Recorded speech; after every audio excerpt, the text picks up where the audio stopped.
So again, hahawakan niyo po yung iling ninyo at huwag kayong huminga. And then kapag hindi niyo na kaya, umupo na po kayo. So yung mga nakatayo pa, ibig sabihin, sila po yung kinakaya pa, nagbibigil pa. Huwag niyo pong tatayain yung sarili ninyo. Alam niyo kasi nakakita sa inyo, okay? So, ready na po ba tayo? Ready? So yung mga nakatayo lang po yung sasama sa ating challenge. Yung mga nakaupo, okay lang yan, upo lang po kayo. So, hawakan po yung ilong and huwag hihinga, and then pag inakaya, uupo na. Ready? 1, 2, 3, go! Ay, may mga umupo na agad. Kaka-start pa lang. Okay, sino kayong babaho? May mga tatarap ng ilong. May babaho kaya? Ayan, may mga unti-unti na po na nababawasan. Okay, napakabilis sa mga pangyayari. Yung mga iba, wag na po kayo magpanggap. Iupo nyo na po yan. Ayan, sige po, unti-unti, naubos. Okay. Sige po, may mga namumula na. Okay, sino kaya? Okay, malapit na at konti na lang. Sige po, wag po tayong mandaya. Ayan. Sige po, kaya niyo po yan. Ayun, okay. Konti na lang. Umupo na po yung mga nakahinga na. Yan, upo na po kayo. Sige po, upo na. Okay. Sino po yung pinakadulo? Ay, meron pa pala dito. Okay po. Thank you so much po sa inyong cooperation.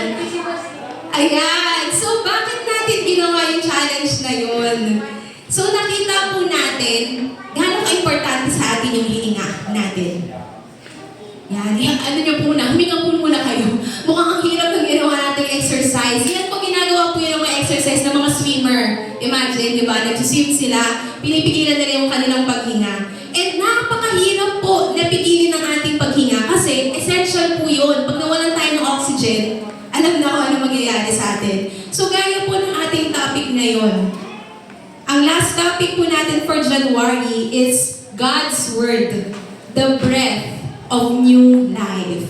So, aalamin natin ano yung God's Word and paano ito magiging breath of new life, paano ito magiging parang hininga para sa bawat isa sa atin. Sinasabi po sa 2 Timothy, ngayon po pala ay nagsa-celebrate tayo ng Bible Month, kaya yun po yung theme natin. Meron pong isang photo dito na ayan. So, God's Word, the breath of new life. Yan po ang theme ng buong January dahil tayo po ay nagsa-celebrate ng Bible Month. So, sabi po sa 2 Timothy, chapter 3, verses 16 to 17, all scripture is God-breathed and is useful for teaching, rebuking, correcting, and training in righteousness, so that the servant of God may be thoroughly equipped for every good work. In Tagalog po, ang lahat ng kasulatan ay kinasihan ng Diyos at kapaki-pakinabang sa pagtuturo, sa pagsaway sa kamalian,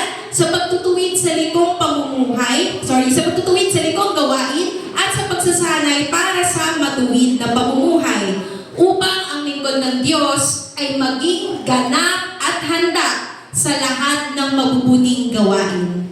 So, aalalahanin natin ngayon, yung God's Word, it is the breath of new life. Bakit? Bakit po nasabi that it is the breath of new life? So, yung kaninang challenge na ginawa natin, makikita natin, ganun ka-importante yung ating paghinga. Ganun din po ang salita ng Panginoon. So, bakit po? Para mas maintindihan natin, bakit sinulat itong verses na to? Ano yung background nito? Sino yung sinulatan nito? Sino ang sumulat nito? Ang libro pong ito ay sinulat ni Paul. Sa mga nakaraang mga month, pinag-aralan natin si Paul. Pinag-aralan natin kung ano yung mga sinulat niyang mga books. And alam niyo po ba, nung time na to, sinusulat ni Paul yung 2 Timothy sa kulungan. Nung time na to, yung mga kaibigan niya, yung ibang mga kasama niya, hindi niya nakasama personally kasi nga nakakulong siya. Kumbaga LDR sila. Yung mga kasama niya, yung mga ibang believers, nasa ibang mga lugar. Nagpipreach pa rin, yung ibang mga lugar, may mga churches na sila, pero si Paul nasa kulungan pa rin. And at that time, inaalala niya yung memories na meron sila ng kanyang anak-anakan. Ang anak-anakan ni Paul ay si Timothy. Talagang si that time, nasa ibang lugar, nag-handle ng isang church. At alam ni Paul na mahirap mag-handle ng church, mahirap mag-lead at that time kasi marami silang mga kalaban. Yung mga kalaban nila gobyerno, yung mga kalaban nila yung mga hindi naniniwala kay Christ. And at that time, inaalala ni Paul, kamusta si Timothy? Hindi sila nagkikita eh. And at that time, madamdami ng mga nangyari nito dahil nagsusulat siya. Imagine, kaya na 2 Timothy kasi sinusulat niya yung letter, originally letter nito for Timothy, to encourage Timothy. Sinasabi niya kay Timothy, alam ni Paul, anytime, may final judgment na siya, i-execute na siya. Why? Kasi nagtuturo siya ng Word of God and against yon sa kanilang government at that time. And ang hiling ni Paul dito sa libro ng 2 Timothy na, Timothy, pag bumalik ka dito, dalhin mo yung mga libro ko. Dalhin mo yung panulat ko. Kasi gusto pa rin ni Paul magsulat kasi alam niya nga anytime, mawawala na siya. And ang hiling pa yun, dalhin mo yung balabal ko. Ganon. Yung talaga yung mga huling sulat na ni Paul, sinulat na kay Timothy kasi nga alam niya, anytime, hindi na sila magkikita. Ito yung sulat niya na very personal, na parang tatay sa anak. Ganon yung that time. And pinakita ni Paul dito na siya mismo nakakulong, nahihirapan, nandun sa kulungan. Sinasabi niya kay Timothy yung mga words of encouragement. Kahit siya mismo, kailangan niya ng encouragement at that time. Pero pinalalakas niya si Timothy kasi alam niya, hindi lang si Timothy ang makakabasa ng mga sulat niya. Meron po siyang 13 books na sinulat kahit siya po ay nakakulong. And yung 13 books na yun, iba-iba yung mga nag-receive ng mga letters or books na yun. Iba-ibang mga leaders yung mga yun. And lahat sila, ini-encourage ni Paul, tinuturuan ni Paul. And sinasabi ni Paul kung ano yung mga dapat nilang gawin. Kasi napagdaanan niya na yung mga yun and alam niyang mahirap yung kakaharapin nila. Pero God is faithful. Dito po sa 2 Timothy, meron po ditong chart na makikita natin. Meron pong 4 chapters yung librong ito. And sa unang chapter, sinasabi dito, we have to remain or retain in the standard. Yung standard na yun, yun yung truth about kung sino si Jesus. Kasi at that time, they have to guard the gospel. Kasi noong mga panahon na yun, maraming doon pumapasok sa mga churches nila, iba't ibang mga teachings, iba't ibang mga doctrines. Halo-halo na yung laman ng church nila, hindi na nila alam kung ano yung totoo, kung ano yung hindi totoo, kasi magulo na. Kaya sabi ni Paul dito, you have to guard the gospel, the truth. Kasi pag hindi, matatangay din sila. Sa 2 Timothy chapter 2, they have to rightly divide the word. Ibig sabihin, pag dinidivide mo yung word, titignan mo, ano ba dito yung totoo, ano yung hindi. You have to seek to understand the word. Hindi lang sinabi ng marunong, tama na ba yun? Hindi. Dapat talagang intindihin nila ng mas malalim yung kahulugan. And they can also suffer for the gospel. Alam ni Paul na yung mga kalaban nila ay hindi mabababang tao. Malalaking mga tao yung kalaban nila. At yung mga taong yun, hindi naniniwala kay Christ. And sa 2 Timothy chapter 3 naman, ito yung kinuha na natin ng verse, difficult times will come. Nakikita ni Paul, alam ni Paul na sa sitwasyon niyang yun, hirap na siya, pero may nag-warning pa rin siya that difficult times, may mas mahirap pa kayong pagdadaanan. And you should continue in the gospel. 2 Timothy chapter 4, preach the word. Imagine, alam ni Paul yung hirap na pinagdadaanan niya, pagdadaanan pa ng ibang mga believers. Kung tutugusin, pwede sabihin niya, guys, suko na tayo. Ang daming kalaban, mahirap to. Ito, mamamatay na nga ako eh. Ganun na yung point eh. Pero ang sabi pa rin niya, continue to preach, to proclaim the gospel. Yun yung sinabi niya kay Timothy. Yung gospel, ito yung about kay Jesus. Bakit nabuhay si Jesus? Bakit siya nagpakababa at sumama sa mga taong makasalanan kahit hindi naman yun na yung dapat gawin? Bakit siya namatay? And ano yung dahilan kung bakit siya babalik? Yun yung gusto ni Paul na malaman ng mga tao at that time. Pero kung hindi niya i-encourage yung mga tao na sa ibang lugar, sa ibang mga lugar ay tinotorture din, sa ibang mga lugar ay pinipersecute din, lahat sila ay manghihina. Pero imagine niyo yung taong siya yung pinaka-nangangailangan ng tulong, siya pa yung nag-i-encourage sa ibang mga kapatiran. Kasi alam niya, nadanas niya na lahat ng hirap, lahat ng sakit, lahat ng klase ng persecution at torture. Pero alam niya, na may experience din yun ng mga ibang tao. And kung hindi niya encourage yung ibang tao, manghihina talaga silang lahat. So imagine, ganon yung gustong mangyari ni Paul, kaya niya sinulat ito. So malalaman natin, God's Word is the breath of new life because number one, God's Word is inspired. Pag sinabi po natin inspired, hindi po ito yung pag nakita mo si crush, or pag nakita mo si Opa, pag nakita mo yung idol mo or something, ay mai-inspire ka, kikiligin ka, maiisip mo siya. Hindi po ito yung inspiration na gano'n. Itong inspiration na to ay kakaiba. Genesis chapter 2 verse 7 states, Then the Lord God formed the man of dust from the ground and breathed into his nostrils the breath of life. And the man became a living creature. Imagine ninyo, parang pag may mga art class, di ba may mga clay tayo? Ganon nilikha si Adam. Mula sa soil, mula sa alabok, finorm siya into a man. Pero wala pa siyang buhay. Paano siya nagkaroon ng buhay? God breathed into his nostrils. At nagkaroon ng buhay yung tao sa pamamagitan ng hininga ng Diyos. Alam niyo po ba yung word na Adam, yung pangalan ng unang tao sa mundo ay Adam. Nanggaling to sa Hebrew word na Adama. Ibig sabihin ng Adama, soil.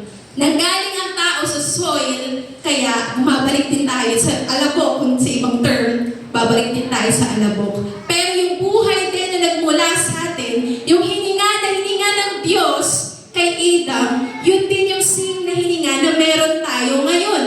Yung lahat ng bagay na kinreate ng Panginoon, sabi niya, magkaroon ng ganito, magkaroon ng ganyan. Lahat yung sa pamamagitan ng pananalita ng Panginoon or hininga ng Panginoon, ng wind, ng breath, ng Spirit of God, nagkaroon ng buhay ang lahat. Kaya kung tatapusin natin yung sarili nating buhay, wala tayong karapatan kasi hindi yun atin. At yung buhay natin nanggaling sa Panginoon. Alam niyo po yung God's breath or yung inspiration, ito ay galing sa isang Greek word naman na theopneustos. Theopneustos po kasi theos, God.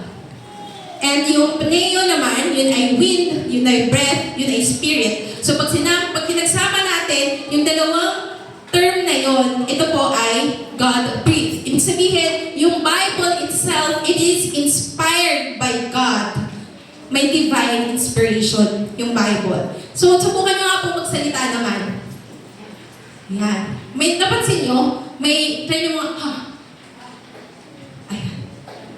Di mo may lumalabas na hininga kapag nagsasalita ka? Tayo magsalitang walang hiningang lumalabas. Imposible. Kapag nagsasalita tayo, kasama dun yung paghinga natin. So imagine ninyo, yung Word of God, yung Scripture, yung Bible na hawak natin, that is the Word of God. Galing po yan sa Panginoon. It is perfect. It is our manual.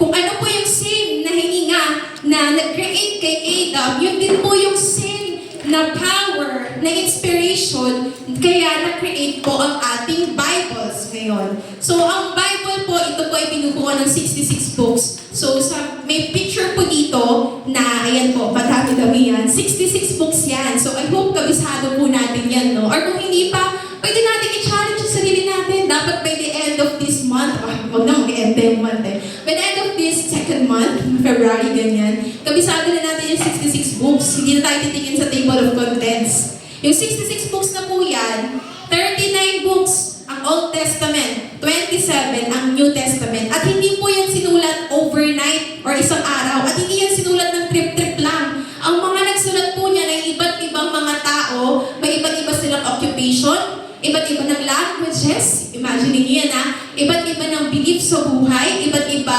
ng pinanggalingan, sa buhay. Yan. Pero lahat sila ay pinaugnay ng Panginoon, in-inspire sila ng Holy Spirit so they can write.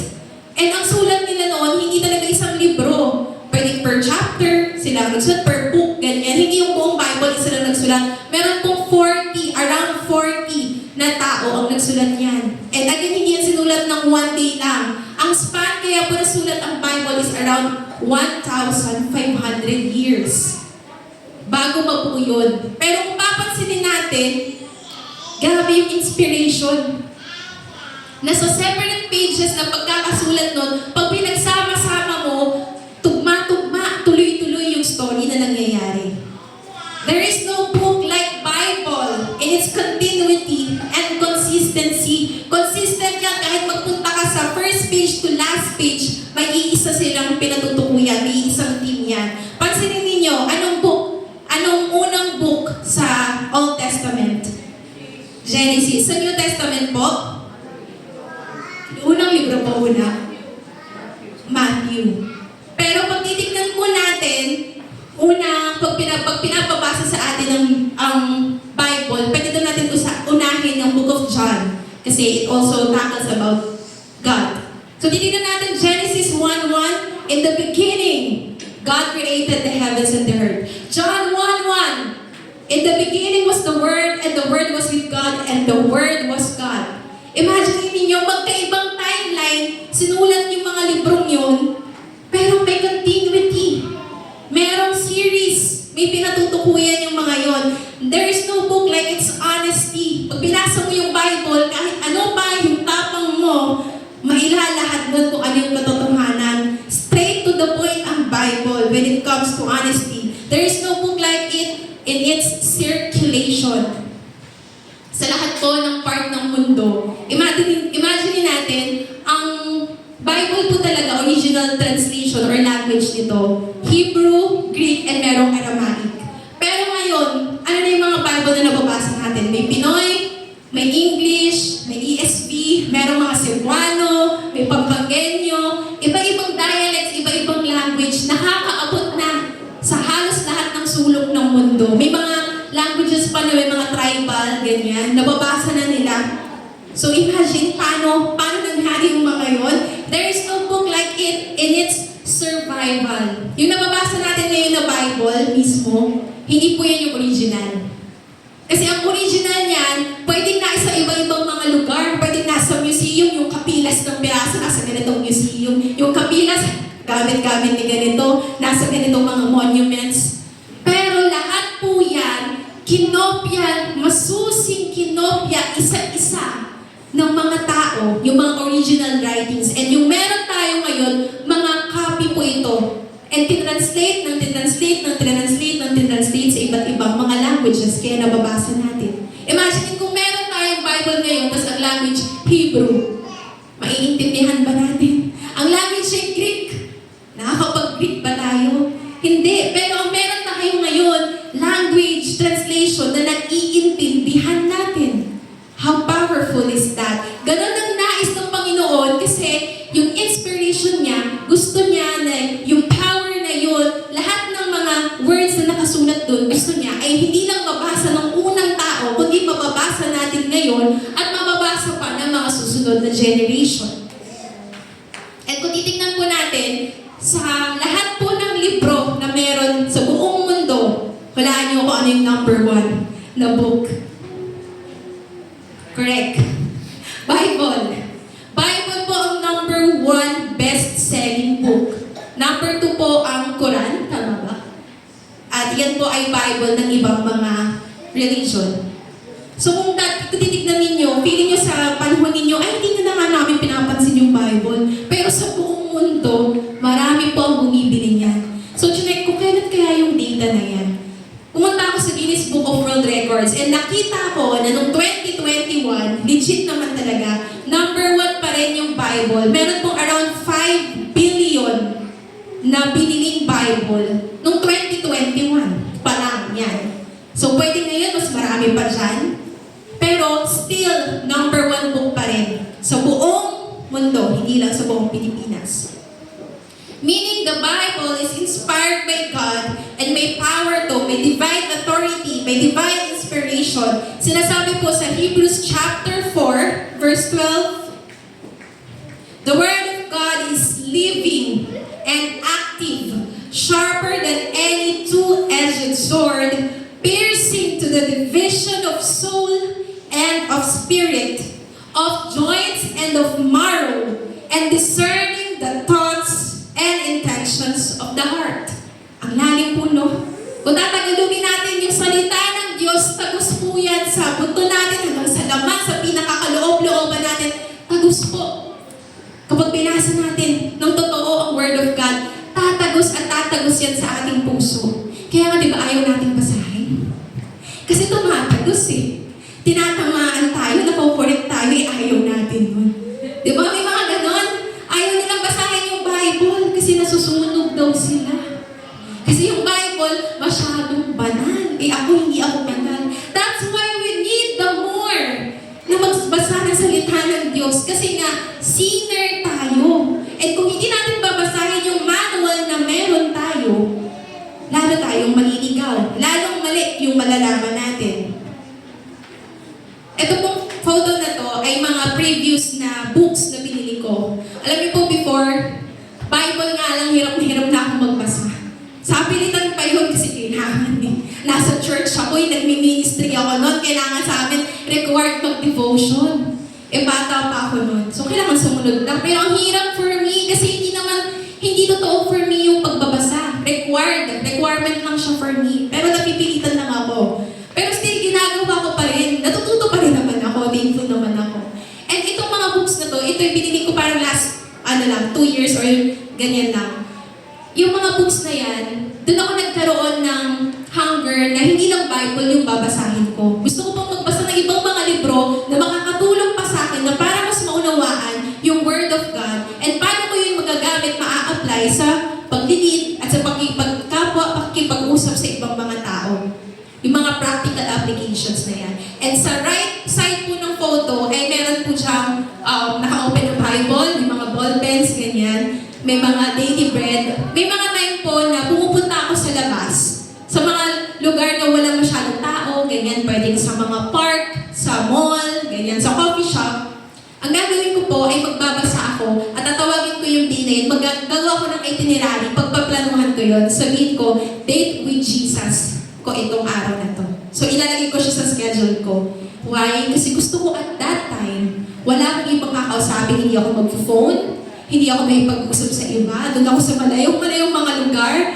I-appreciate ko yung creation ng Panginoon, yung nature, fresh air, and kakausapin ko ang Panginoon through prayer, through fasting, through reading the Word of God. And at that time, kapag ginagawa ko po yun, sobrang nare-refresh ako. Pakiramdam ko, yung salita na binabasa ko, parang naririnig ko.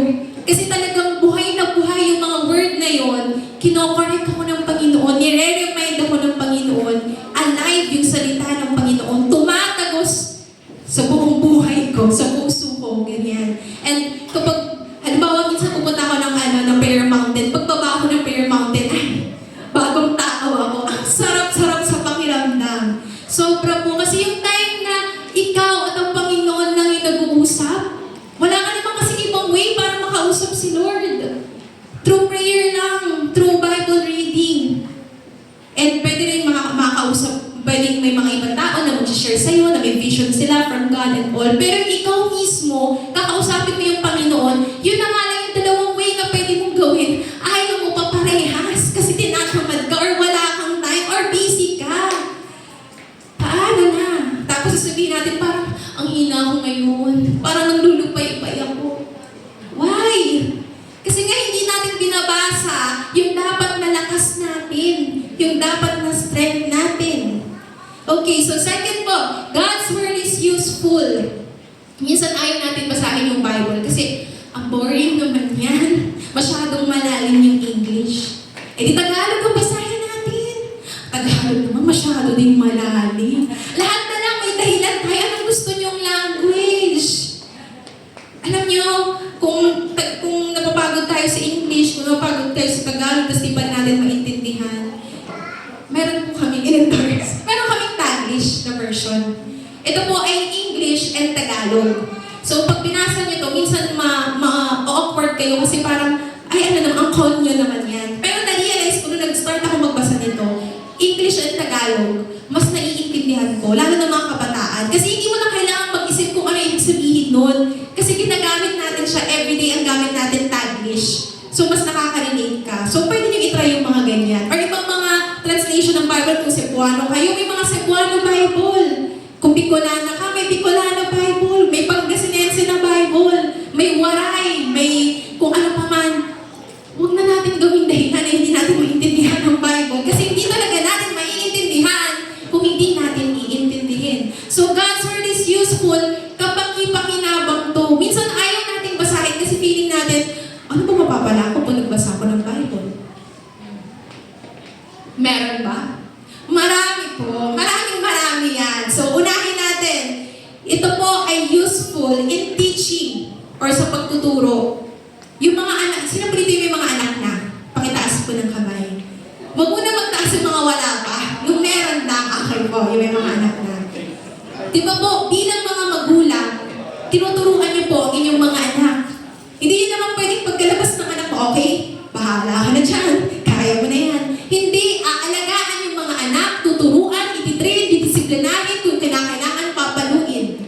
Ganun po yung discipline, yung teaching na meron sa Bible. Hindi kasi gusto natin, love lang tayo. Yun lang yung gusto natin, yung smooth sailing lang. Gusto natin pag binasa natin yung Bible, positive lang. Tapos pag meron ng mga pagsuway, kung meron ng mga batas, ay, next speech tayo. Next speech, wag yan. Gusto natin, binibiti lang tayo, ayaw natin ng papaluin tayo, ayaw natin ng kinokorek tayo. Pero God's Word is useful for teaching or para i-train tayo. Parang bata na dinidisiplina ng magulang. Yung Bible po, may acronym yan, B-I-B-L-E. Basic Instruction Before Leaving Earth. Ibig sabihin, before leaving Earth, one day, ikaw at ako, aalis tayo dito sa Earth. Hindi natin masasama lahat ng meron tayo. Kahit meron kang isang bonggang mansyon, hindi mo masasama yan. And that day, kapag tayo ay umalis na dito sa mundo, dalawa lang naman ang pupuntahan natin. Dalawang H yun. Heaven, hell. So meron tayong basic instruction before mapunta sa heaven or hell. Ngayon, kung yung basic instruction ay hindi mo binasa, saan ka mapupunta? Heaven or hell? Kayo pong makakasagot niyan. And I hope ang answer natin bilang tayo ay believer ng Panginoon, heaven ang pupuntahan natin. The Bible itself is our source of doctrine.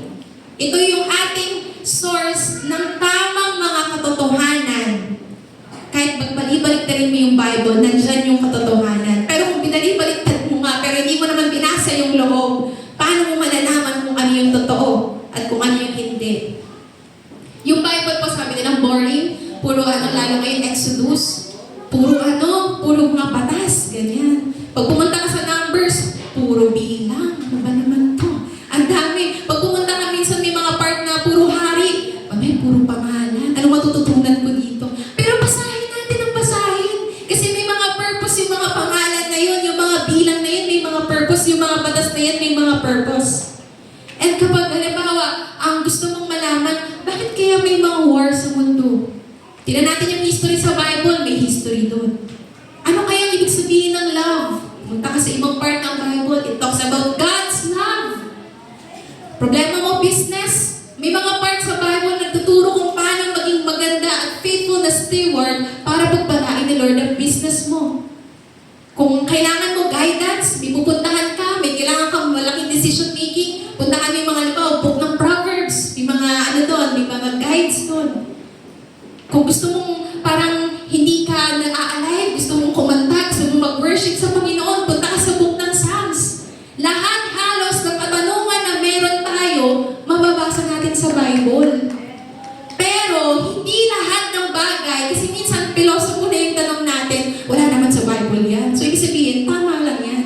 Hindi ko alam, kasi hindi ko sure wala sa Bible eh. Hindi lahat ng bagay ay masusulat talaga sa Bible, kasi may mga bagay na hindi natin maaarok yung kaalaman ng Panginoon. Kasi Panginoon siya, at tao lang tayo. Pero dapat thankful tayo kasi yung basic instruction ay binibigay sa atin ng Panginoon. Ito pa nga lang, ayaw na natin basahin. Gusto pa natin, gano'ng kakapal na Bible ang kailangan natin. Diba? So ito lang, ito muna, pag natin i-maximize natin yung mga nakasulat na to. Kung gusto natin malaman kung ano mangyayari in the future, punta ka ng Revelation. Ang dami marami. Gusto mo malaman kung paano nagsimula ang mundo, punta ka ng Genesis. So yung libro, yung Bible mismo, yung scripture, punong-punong-puno ng mga information about life, about God Himself. And second, the Bible is useful for rebuking. Ito yung ayaw natin. Pag sinabing rebuking, reproof, pagsaway sa kamalian. Sino po gusto dito na sinasaway? Ayaw natin nun. Lalo pag bata, pag sinaway mo, siya pag ganun yan. Diba? Pag pinalo mo yung bata, asama ng tingin sis, papaluin ka din. Ayaw natin ang sinasaway tayo. Kasi gusto natin lagi tayong tama. Pero the reality, mali tayo most of the time. Kasi sinner tayo in nature. Ang Bible ay magagamit po natin para i-rebuke tayo, itama tayo. Sabihin sa atin na mali yung ginagawa natin. Yung Bible, pinapakita ng scripture na may mga bagay tayong pinapaniwalaan pero mali yun. Kasi ang katotohanan yung nakasulat sa Word of God. Yung Bible, ina-expose niya yung mga sin na meron tayo. At kung di natin babasahin yung Bible mismo, hindi natin malalaman na kasalanan pa yung ginagawa natin. Tapos pag tinanong tayo, hindi ko naman kasi alam. Kasi hindi natin inaalam, ayaw natin malaman kasi ayaw natin ma-rebuke sa mga bagay na yun. May isang example dito ng story, si John, merong strawberry cake sa kanyang harapan. Di ba may mga ganong video ngayon, yung mga tests na sinasabi. Iniwan ng nanay niya yung strawberry cake sa harapan niya. Sabi niya, "Nak, John, iwanan mo itong strawberry cake na to, huwag mo muna kakainin. Antayin mo akong bumalik." Siyempre, si John mabait. "Opo, ma, ganyan." Wala pang 1 minute, siyempre, strawberry cake yun. Tapos bata si John. Siyempre, alam niyo na, kinain niya kaagad. Nagmadali siya kasi alam niya, babalik yung nanay niya. Sa pagmamadali niya, hindi niya napansin, may mga naiiwang mga mungo sa kanyang bibig. So ngayon, bumalik na yung nanay niya. "John, parang nawala na yung strawberry cake. Nasaan anak?" "Ay, hindi ko po alam, ma." "Kinain mo ba?" "Hindi po." Ayun, sa beses yun. Alam naman ng nanay niya kung ano ginawa niya. Tinanong ulit ng nanay niya, "John, kinain mo ba anak yung strawberry cake?" Sabi ni John, "Ma, hindi po, hindi po." 2 times. Sabi ng nanay niya, "Sa pa nga?" "John, kinain mo ba yung strawberry cake?" Medyo pagalit na si John eh. "Ma, hindi nga po. Wala naman kayong pruweba eh. Hindi naman talaga." So, pasuko na yung nanay niya, pero sige, isa pa. "John, anak, kinain mo ba yung strawberry cake?" Wala nang choice si John. Ang kulit ng nanay niya. Huling-huli na siya sa akto. "Opo, ma. Nain ko yung strawberry cake kasi ang sarap eh." Tapos nag-sorry siya. That's the power of the Word of God. The first time that we read His Word, minsan walang impact sa atin. The second time that we read it, the third time, the more that we read God's Word, ay wait lang, mali pa rin ginagawa ko. Na-open yung mata natin sa kung ano yung tama at kung ano yung mali. Mas naiintindihan natin. Minsan denial tayo. Hindi naman masyado. Ano lang yan? White lie lang yun. Hindi masyadong malaking kasalanan yun. Ganon. Pagtatakpan natin yung sarili natin, i-justify natin yung sarili natin. Pero the more that we know, the more that we understand the Word of God, mas nagiging buhay sa puso natin. Mas nagiging kagamit-gamit sa atin. At naitatama tayo. And the Bible is useful, karugtong nito, for correcting. Ano yung mga tinutuwid sa atin? Yung mga likong pamumuhay natin. Yung mga likong gawain natin. Di ba yung mga daan na baku-bako?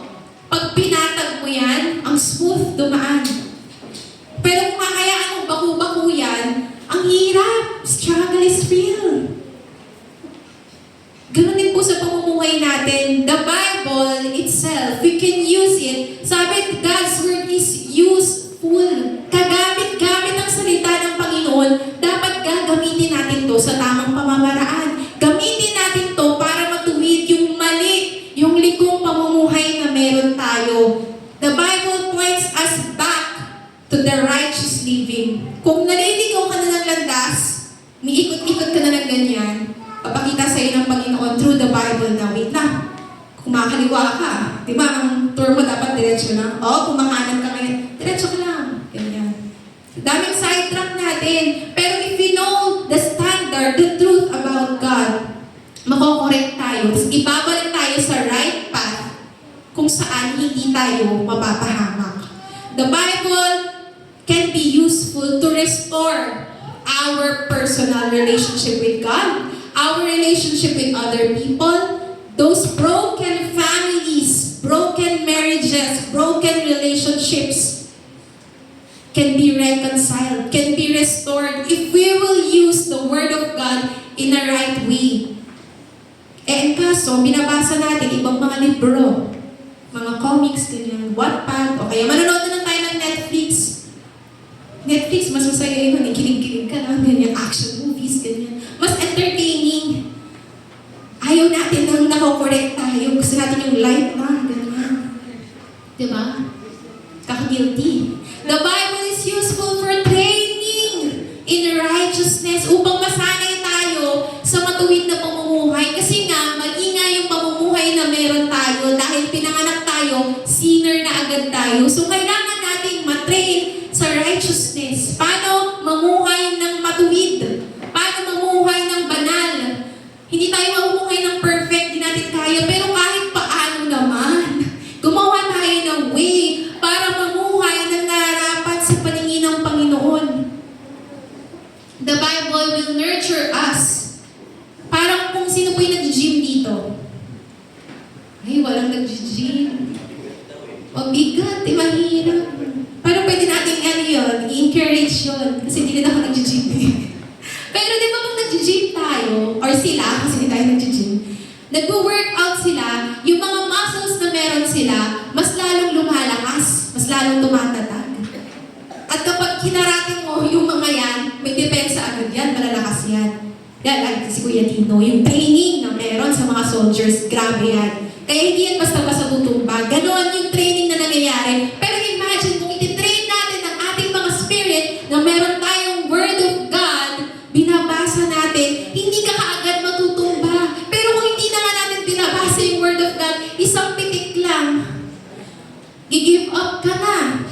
Kasi wala kang training. Hindi tayo malakas on our own. Aminin man natin sa hindi. Lahat tayo marupok, lahat tayo mahina, lahat tayo pag tinempt mo, magpapatukso agad. Minsan hindi na siya magpapatukso, siya na yung lalapit na agad, mag-volunteer ka na.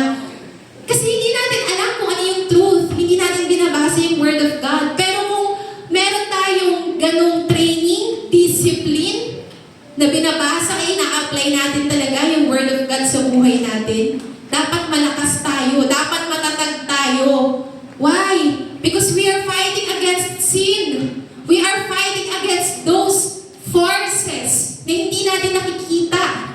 Spiritual forces. Yung battle natin, ang kalaban natin madalas, tao. Pero ang totoong kalaban natin, hindi naman tao.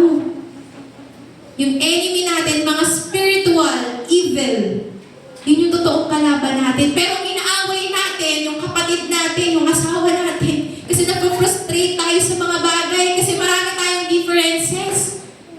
Pero tingnan natin sa Bible, paano ba yung tamang gawin itong mga ito? May sagot po dun. Pero syempre, ang unang response natin, away muna. Diba? Masusaya yan eh, away muna. So kapag tayo po, ginagamit natin rightly ang Bible, it will train us into our righteous living. Ako po sa buhay ko, again, kaya sinabi ko kanina, napipilitan ako magbasa ng Bible before. And I accepted the Lord year 2010. Pero it doesn't mean na perfect ang buhay ko starting that day. Kasi kung tutuusin, parang sinabi mo nga, pag anak ka ng pastor, mula nung pagkabata ay born again ka na. Yun yung paniniwala ko before. Tapos na-realize ko, ay hindi pala ganon. Kailangan pala ako mismo mag-decide na mag-follow sa Panginoon. Kikilalanin ko rin ang Panginoon. And dahil nga, yung community na meron ako, yung environment na meron ako, yung mga tao sa paligid ko, feeling ko mga banal. So feeling ko, ako sa sarili ko, ay banal din ako. Masyado ako naging kampante. Tapos parang pag may nakita ko mga taong gumagawa ng mali, nadjudge ko na pala sila, grabe naman to. Ang sama naman ang ginagawa niya. Bakit naman ganun? Kasi hindi ko naiintindihan. Ang alam ko lang, God is love. Dapat sumunod ka sa Panginoon, ganyan. So feeling ko, self-righteous ako. Ganyan. Masyadong mataas ang tingin ko sa sarili ko. Pero na-realize ko, wala akong pinagkaiba sa kahit sino. I am also a sinner at kailangan ko ang Panginoon. Kung paano niya kailangan ng Panginoon, ganun din yung pangangailangan ko sa Panginoon. At walang pinagkaiba yung kasalanan niya sa kasalanan ko dahil pareho kami makasalanan.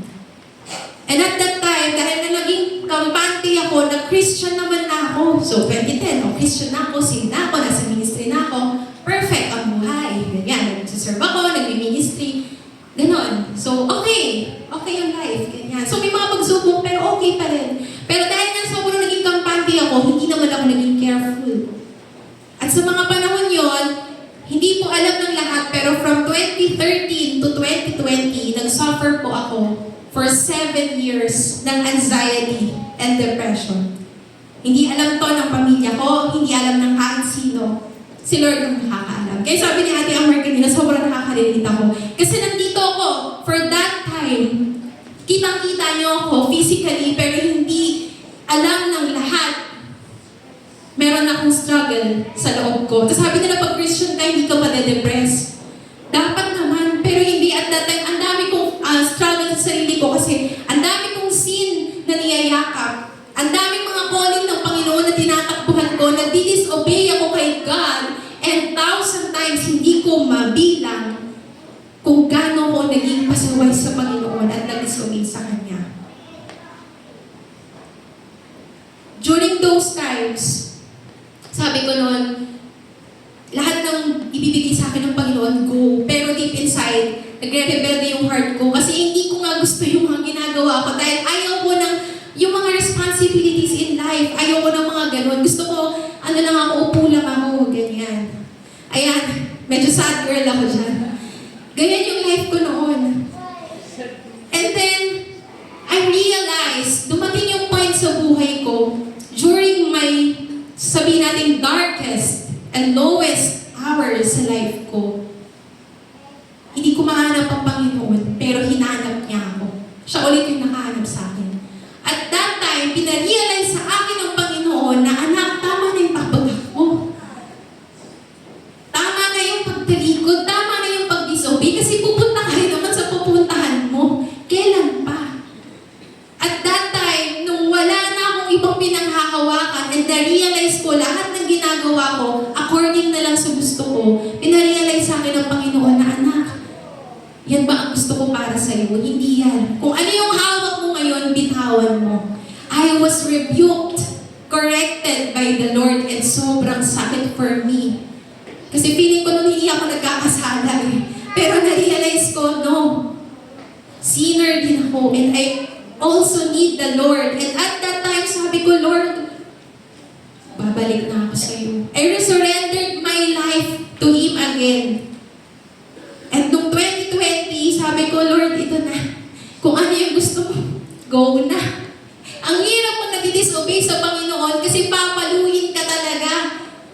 Hanggat hindi mo ginagawa yung gusto niya ipagawa sa iyo, hindi ka matatahimik. And at that time, sabi ko sa Panginoon, i-embrace ko na yung calling niya. And that calling is to lead the next generation, to disciple, to preach the word. At sabi ko, Lord, ito na yung gagawin ko.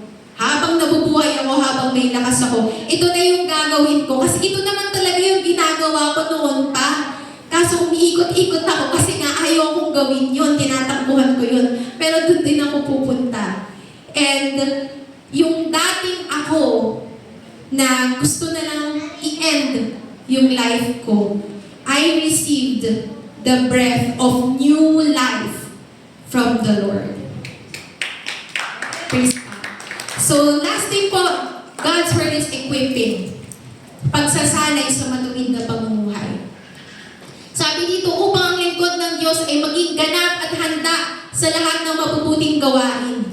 Isa-isayin natin, yung lingkod ng Diyos, man of God. Ang akala natin, sinabing man of God, ito lang yung mga leaders, mga pastors ng church. Originally, sila talaga. Yung sinusulatan ni Paul, si Timothy talaga, at yung mga leaders ng church at that time.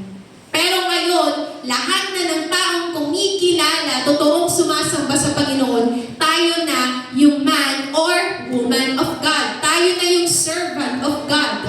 And sabi doon, thoroughly equipped, maging sanay tayo complete, finished, ready. Saan? Sa mabubuting bagay. Lahat ng good work. So kung binabasa natin yung Bible, magiging handa, magiging ganap tayo na tumupad at mag-serve sa Kanya sa lahat ng mga bagay. Hindi lang sa church, pwedeng paggawa ng mabubuting bagay sa family, sa school natin, sa work natin, every action na meron tayo, if we really know the Word of God at ina-apply natin yun sa buhay natin, yung dapat output natin ay mabubuting gawain. Pero kung hindi na natin alam yung Word ng Panginoon, ang output natin, makamundong gawain. The more na tayo nagbabasa at umiintindi ng salita ng Panginoon, it should result in maturity. Dapat po tayo ay nagmamature, nag-grow, lumalalim tayo sa ating pag-unawa sa Panginoon. Yung dating alam natin ay ganito lang, mas lalong lumalalim yun. Yung view natin, yung point of view natin mas lumalawak, mas naiintindihan natin. And we should also use the Bible dahil ito ay nag-e-equip sa atin, nagsasanay sa atin para sa service. Ibig sabihin, para maglingkod sa Panginoon, mag-minister sa ibang tao. Ang Kristyanismo po kasi, minsan sinasabi nila, nag-a-attend naman ako sa church. Christianity is not measured by the length of time you've known God, but in the steadfastness with which you have devoted your life to Him. Sa Tagalog po, ang Kristyanismo po ay hindi po nasusukat sa haba ng panahon na nakilala mo ang Panginoon. Ito po ay masusukat sa katapatan ng iyong paglalaan ng buhay, pag-aalay ng buhay para sa Kanya. Ibig sabihin po nun, kung sasabihin natin na, halimbawa ako, laki na ako sa church, literally, pero hindi ko naman nilaan yung buhay ko sa Panginoon. Hindi mo pwedeng ilaban yan kay Lord na pagdating ng judgment day, ba't kita papapasukin dito? Laki po ako sa church. Tingin mo ba papasukin ka doon? Hindi natin magagamit yun. Hindi yun yung basihan at sukatan ng Kristyanismo, ng totoong pagkilala sa Panginoon. Ang totoong pagkilala sa Panginoon, at makikita natin, masusukat yung pagmamahal natin sa Kanya, yung buhay mo ba, nilaan mo para sa Panginoon. Kasi lahat tayo may talent. Lahat tayo, dinisenyo tayo ng Panginoon, may iba't ibang design, may iba't ibang gifts tayo. Kung gagamitin natin yun ng tama, magpupungay yun. At mas lalong mag-i-improve. At magkakaroon ka pa, mag-multiply yung mga talentong yun. Pero kung ibabaon mo yun sa lupa, say goodbye. Hindi na tayo magiging kagamit-gamit. Di ba kanina kinakanta ni Ate Nika? Na yung buhay natin, nag-iisa lang. At gamitin natin para sa Panginoon. Kailan pa natin gagawin yun? Para pag bumalik na si Jesus. Kasi hindi natin nabigay yung buhay natin. Tapos ang panglaban lang natin, perfect yung attendance natin sa church. Sa loob ng 5 years, 10 years, 15, 20, 25 years, 30 years ka sa church, may nadala ka na ba sa Panginoon? Kasi ang totoong goal natin, we should disciple other people. Ay, may nadala na po ako. 10 na silang mga anak ko. Ayan, nadala ko na sila sa church. Pero yung buhay nila at yung buhay mo ba, paglabas ng church, kamusta? Diba? Dapat kapag binabasa natin yung salita ng Panginoon, hinahanda tayo nun para mag-serve. Maumay na tayo na 10 years seeding ang ministry natin. Wala kasing seeding ministry. Kahit saan kayo pumunta, hindi totoo yung seeding ministry. Tatayo dapat tayo, maglilingkod tayo sa Panginoon kasi lahat tayo pinagpala ng Panginoon ng mga talento. Lahat ng meron ka, buong katawan mo, pwede yung magamit sa paglilingkod sa Panginoon. Eh ang kaso, ang gusto mo, yung madaling buhay. Ayaw mag-serve sa Panginoon kasi nakakapagod.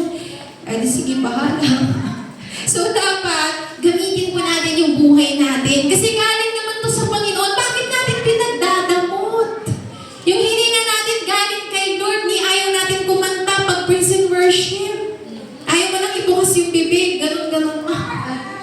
grabe naman. So how can we apply these truths in our lives? Meron siyang acronym, SAT. First, study. How can we study the Word? Read the Word. Meditate in the Word. Huwag niyo pong buksan yung Bible niyo pag Sunday lang. Buti nga kung binubuksan pag Sunday eh. Pati Sunday, hindi. Huwag natin iasa yung pag-aaral ng Bible sa mga pastor lang tapos makikinig lang tayo. Hindi yun healthy. Once a week ka lang makapakinig ng Word of God. Eh, minsan pag Sunday, absent pa tayo. O ano na yun? Ang totoong pag-aaral, pag-i-study ng Word, naglalaan tayo every day, every night, basahin ang salita niya. Daily. Hindi po weekly, hindi monthly, hindi yearly, daily. Sino po dito ang walang Bible, to be honest po? Hindi po, yung honest lang talaga, yung wala pong Bible. Pwede niyo po itaas yung mga kamay. Mas gusto ko natin yung honest dito. Walang Bible. So, walang nagtataas. Bibigyan ko sana eh. Walang nagtataas eh. Ay, may Bible ka ating bilit, alam ko. Ibig sabihin, lahat tayo may Bible. Dala niyo po ba ngayon? Yan lang. O, sige niyo natin dala ngayon. Nasa bahay kasi may app naman. Babasahin pa natin mamaya. Bukas. Mamaya, amen. Oh, mamaya. Amen. Praise the Lord. Eh, kasi yung iba may Bible app na nga, may literal na Bible sa bahay, inaamag lang. Naaalinabukan lang. Nakatago sa vault. Kasi kayamanan eh. Nakatago sa vault yung mga Bible nila. Treasures. Hindi po sinulat ang Bible para i-display sa bahay. Hindi yun yung parang nalagay mo yung Bible sa corner ng bahay mo, pagtaboy ng masamang espiritu. Gamitin mo kasi baka ikaw na yung masamang espiritu. Basahin, joke lang po yun. Basahin! Kasi minsan nasa iyo na yung mga masasamang espiritu, hindi ka na natataboy kasi malakas ka na eh. Hindi mo binabasa eh, ikaw yung umiilag ng gano'n. Babasahin natin yun. Eh, apply. I-apply natin, hindi enough na nabasa natin, tas wala na. I-apply natin yung sa buhay natin. Didisiplinahin natin yung sarili natin by reading the Word of God. I-memorize natin. Yun yung mas mahirap. Mahirap na nga basahin, i-memorize pa. Pero kailangan natin i-memorize ang Word of God kasi anytime, pwedeng may mga attack ang kaaway, wala kang panlaban. Bawat nalulungkot ka, wala kang alam na verse. Magsisearch ka pa sa Google. Paano pag wala kang internet? Ganyan. Ano nga ba yung verse na yun? Bawal medyo, ako ngayon, hindi ako okay, parang may sakit ako. Ano nga ba yung verse na patungkol sa kagalingan? Wala tayong kabisadong verses. Yung John 3:16, minsan di pa natin kabisado. So paano natin malalaman kung sino ang Panginoon kung di natin tinememorize ang Word of God? You know what? The world is turning upside down. So kung may triangle, yan. The world is turning upside down, baliktad na. Ang uso ngayon, yung mga mali, yun na yung tama. Yung mga hindi normal noon, normal na ngayon. Kasi baliktad na eh. We should change it right side up. Kung paano kinreate, dinisenyo ng Panginoon ang mundo, ibalik natin sa tama. Even yung pamumuhay natin, itama natin. Pero paano tayo matatama kung hindi natin i-apply ang Word of God? So letter T, teach. We should show, we should practice what we preach. And we should also preach what we practice. Ibig sabihin, kung naranasan mo sa buhay mo na may mga kahirapan, meron ka mga struggle, pero napagtagumpayan mo kasi kasama mo ang Panginoon, binabasa mo ang Word of God, ini-empower ka ng Lord. Tapos pag sinare mo yan sa ibang tao, alam mo kapatid, naranasan ko yung mga ganito, pero alam mo ba, ito yung victory ko ngayon dahil kasama ko si Lord. Mas powerful yung ganun testimony kasi na-experience mo na sarili mo, tapos share mo yung sa ibang tao. Eh kaso ang pang-combat agad natin, ay alam mo sis, makasalanan ka. Ganun ka agad, babasahan mo ka agad siya ng verse about sa kasalanan. Alam naman niya yun. Pero ipakita naman natin yung kabilang side. Na kung paano tayo makasalanan, alam mo sis, sige, alam mo na lang, sundan mo na lang. Alam mo sis, makasalanan din ako. Pero niligtas ako ng Panginoon. Di ba ngayon na hindi mo kaagad tinuturo yung kasalanan niya kasi alam niyo na nga yun eh. Pero pinapakita mo na ikaw na pagtagumpayan mo yun. So you're preaching what you practice. Meron ditong formula. Life plus God's Word plus prayer is equal to spiritually healthy. Ang buhay natin, samahan natin ng pagbabasa, ng pag-a-apply, ng pagtuturo ng Word of God, spiritually healthy yan. Pero babalik rin natin, ang buhay mo, huwag ka magbasa ng Bible, huwag ka pang manalangin, spiritually dead. And buti nga kung spiritually dead lang. Pero kapag once na spiritually dead ka na, lahat ng part ng buhay mo, deads na rin. Pati yung relationship mo sa ibang tao, yung emotion mo, yung physical body mo, lahat yun manghihina. Pinaka-delikadong matamaan ay yung spirit mo. Kasi once na yung spirit mo ay sira na yung buong pagkatao mo. Pero if you are healthy spiritually, emotionally dead, socially, mentally, minsan financially pa, healthy ka. Ayaw ba natin nun? Di ba kanina yung mga nag-testify? Yun yung power ng Word of God kasi nako-correct from reading the Word of God na ito yung tama at ginagawa, sinusunod natin for God, for ourselves din. Tayo naman yung magbe-benefit nun. So lastly, before I end, nung ako po ay nagbabasa ng Bible reading guide, first noon is 2012 pa lang. And up to now, yearly po, naghihingi ako ng Bible reading guide and binabasa ko yung Bible. So imagine mo, 2012 nag-start yun, tapos 2024 na, kung matatapos ko to this year, 12 years na nababasa kong paulit-ulit yung Bible. Hindi po yun dahil sa akin, kundi dahil sa Panginoon. Pero kung meron nga tayong mga Bible reading guides, pero hindi naman natin ginagamit yung guides na yun. Tapos, natapos yung 2024, nasa Genesis ka pa rin. Ay, nako. Mahirap yun. So, yung word na yun, yung Bible mismo, pag ginagamit natin, dapat nagtatransform din yung life natin. And I am thankful dahil gaya po na pinakita ko sa inyo kanina, merong mga translations, may ginagamit ng Panginoon na yung word niya available na sa napakaraming mga means, even sa ating mga applications. And I am also thankful, ito po yung mga recent photos lang, nakasama na ako ngayon sa mission na yon.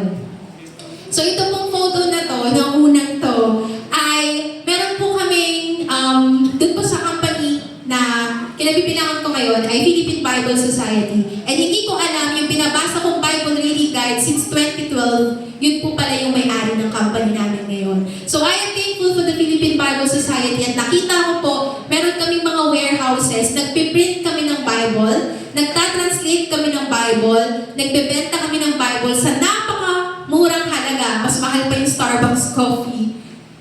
And namimigay din kami ng mga Bible sa mga nangangailangan. So, itong National Bible Month, may mga activities kami na pumupunta kami sa iba't ibang mga lugar. So, doon nasa office ako, pero from time to time ay lumalabas kami. May mga time na pumupunta kami sa mga schools, sa mga local government units, sa mga municipal halls. Sa next photo po.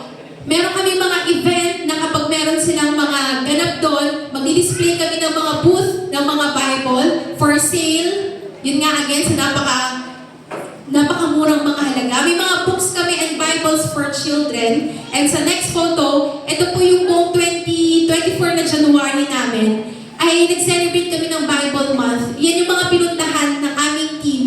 Lumipad ang aming mga team para pumunta sa iba't ibang mga lugar na yan. And people are lining up to get Bibles. Kahit mga bata sa mga elementary, sa mga high school, tapos meron dyan sa mga flag ceremonies, marami po ang wala pang Biblia. And yun po yung mission namin na lahat ng Pilipino muna sa ating bansa ay magkaroon ng sariling copy ng Bible. Hindi kami namimili kung anumang religion na meron siya. Pero ang desire namin lahat ng tao ma-change yung life because of the Word of God. And kung yun yung desire natin, na lahat din tayo magkaroon at mabasa, mai-apply yung Word of God sa buhay natin, imagine kung anong transformation mangyayari sa ating bansang Pilipinas. So meron na nga tayong Bible, hindi pa natin binabasa, di ba? Paulit-ulit kasi yun yung totoo. So, how can we apply this? And in summary, God's Word, the breath of new life, because God's Word is inspired. From God, to writers, to readers, hanggang ngayon, nababasa natin, buhay na buhay ang salita ng Panginoon. God's Word is useful for teaching, rebuking, correcting, and training in righteousness. And God's Word equips. And ang resulta nun, maturity and service dapat natin. So, samahan niyo po ako sa isang maikling panalangin. Father, we are so thankful and grateful na nababasa po namin ang iyong mga salita, O God. Lord, thank you for those people na kinasangkapan mo para isulat ng may katapatan yung mga salita mo. And Lord, we are asking for your forgiveness na most of the time, kinakatamad namin magbasa ng salita mo. Hindi namin binibigyan ng halaga yung Bible. Minsan hindi namin nakikita yung kahalagahan nun sa aming buhay. Lord, we are sorry, O God, na hindi namin ina-apply yung Bible sa buhay namin. And minsan kinakatamaran din namin yung ituro sa iba. Lord, we're sorry because most of the time, kapag nangihina kami, tumatakbo kami sa ibang mga tao instead na sa iyo at sa mga salita mo. And right now, O God, I pray na hayaan mo yung word mo, O God, magbigay sa amin ng panibagong buhay. Lord, those people sa aming kalagitnaan ngayon na hindi pa nagkakaroon ng discipline into reading your word. Lord, we pray and we plead, O God, na bigyan niyo po ang bawat isa sa amin ng pagnanais ng hunger na basahin talaga at i-apply ang mga salita mo sa aming mga buhay. Or for those people who are struggling na maglaan ng time to really read your word, Lord, may you remind us that we should make time, we should initiate to make time to have that personal relationship, personal communication, communion with you, O God. And I pray sa mga taong nanghihina, nawawala ng pag-asa, O God, may your word become alive in us, O Father. Lord, I pray those people who feel spiritually dead may receive a breath of new life from you. These things we ask in Jesus' name. Amen. Amen. Opening mo na po din na tatawagan natin lahat ng part ng worship team